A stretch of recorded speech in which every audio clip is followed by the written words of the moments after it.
right, we're going to get into a little bit more of what I would call kind of my niche for my social content. Um, my 9 to 5 job and what I've been doing for the past 15 years is reading and interpreting federal regulation, state and local law. I'm not a lawyer. I'm not an attorney. So none of what I have to say is actual legal advice. Legal advice tends to hinge on court cases and precedents in addition to understanding what rules and regulations say. But I have not taken the bar. I do not know what court cases have ruled. This is strictly me reading what is in federal regulations as they apply to copyright law. So copyright law basically is a way to protect your intellectual property. Intellectual property can be secured in a number of different ways. If you invented something or created some kind of software, you may want to apply for a patent for that.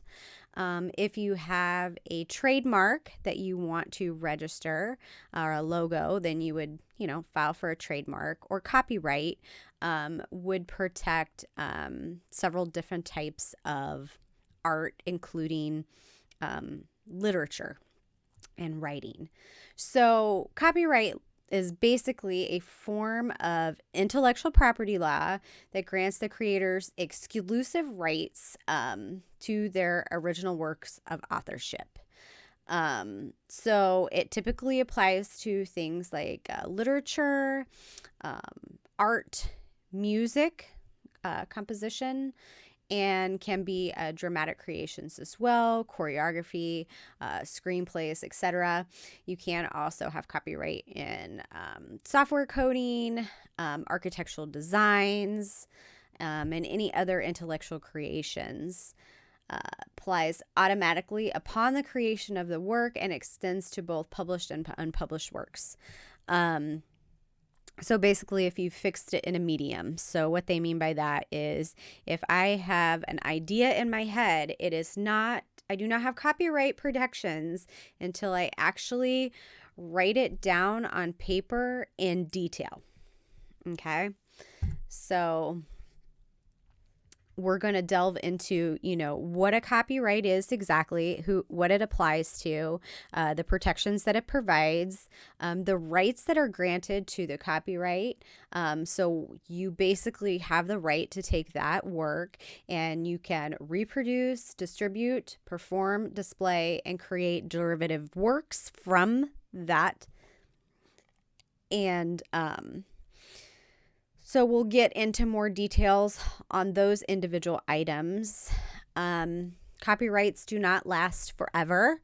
There are different types of durations for copyrights depending on what kind of copyright it is and who created it. And then you're not required to register with the U.S. Copyright Office. However, if you do, you could obtain additional protections by doing so. And we will kind of go into the pros and cons of actually registering your copyright with the U.S. Copyright Office. We'll also delve into discussing fair use. And limitations on copyright and kind of when things enter into the public domain. So when the copyright expires, that intellectual property will become public domain, meaning that anybody can create work using that intellectual property and, distributing it, making derivative works of it, and whatnot.